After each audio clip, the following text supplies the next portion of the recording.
All right, let's jump right into this. Welcome to today's Explainer. We're going to unpack a massive geological mystery, a disaster that literally fundamentally changed how we engineer our modern cities. We usually think about earthquake safety in terms of steel, concrete, and clever architectural design, right? Well, today, we're flipping that on its head. We're focusing on something completely different, the invisible, chaotic mysteries lying right beneath the foundation. Our story starts on a Saturday evening, July 29, 1967.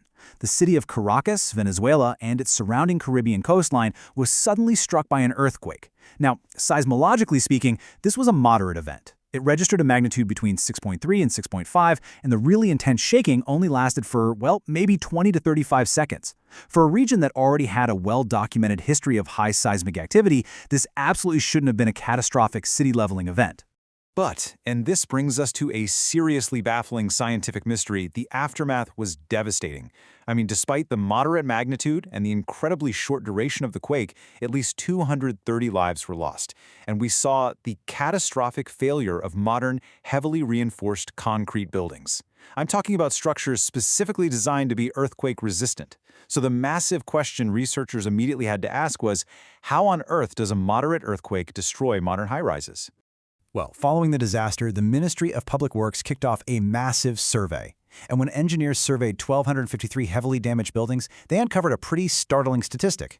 They found that while 80% of the buildings suffered what we call architectural damage, so things like cracked walls, broken facades, that kind of stuff, a massive 20% suffered severe structural damage. For a moderate quake, having a full 1/5 of surveyed buildings sustain core structural failure completely threw all engineering expectations at the time right out the window. This brings us to Section 1, Pockets of Destruction. To figure out what happened, investigators first had to map out the crime scene. And what they found didn't make any intuitive sense at all. In the Los Palos Grandes and Altamira zones, the destruction was concentrated in a terrifyingly tight 500-meter radius, just a tiny cluster. Within that small area, 4 major buildings suffered total collapse, and several others were extremely damaged. But then, neighboring structures, sometimes literally just a block or two away, stood practically untouched. It was almost as if the earthquake was selectively targeting specific addresses. The sheer randomness of these pockets of destruction was absolutely staggering. Take a look at these specific cases. You had the total collapse of the San Jose and Naiviri buildings right in that tight radius. But the wildest example has got to be the Palace Corvin building. This structure was made of 2 highly similar sections built side by side. One section was completely reduced to rubble, while the identical section right next to it remained standing with only some structural damage. And over on the coast, the mansion Sharamaya experienced something even weirder. The building itself stood, but its top 4 stories completely collapsed and just tumbled down to the south. No way, right?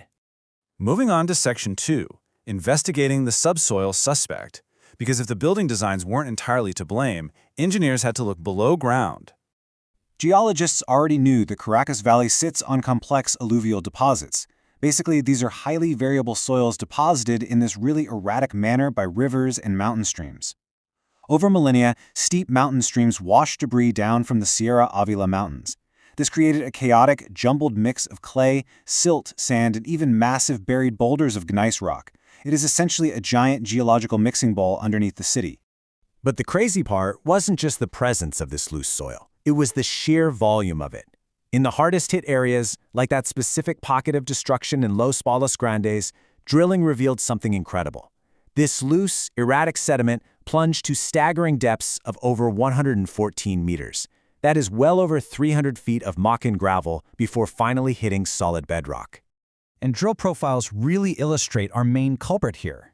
Directly beneath the collapsed Naiviri and San Jose buildings, you find these wildly erratic, deep soil layers, just chaotic deposits of silty sand and clay.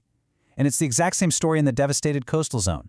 Beneath structures there like the Makuto Sheraton and Mansion Cherayama, engineers found similarly thick, unstable lagoon deposits, absolutely full of interbedded silt, clay, and organic matter.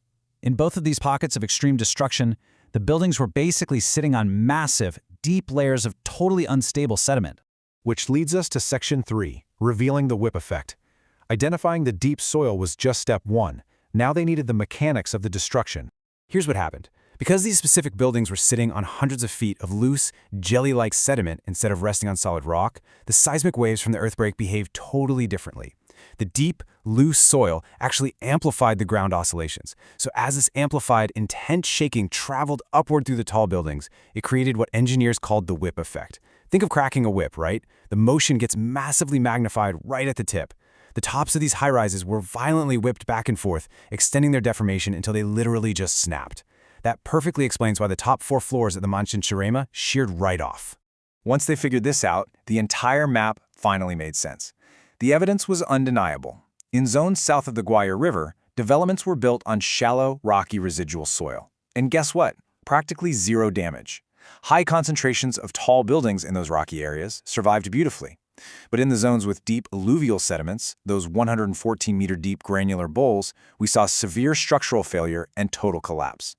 Basically, the hidden soil beneath the foundation completely dictated the fate of the building towering above it. Finally, Section 4, the global engineering lesson.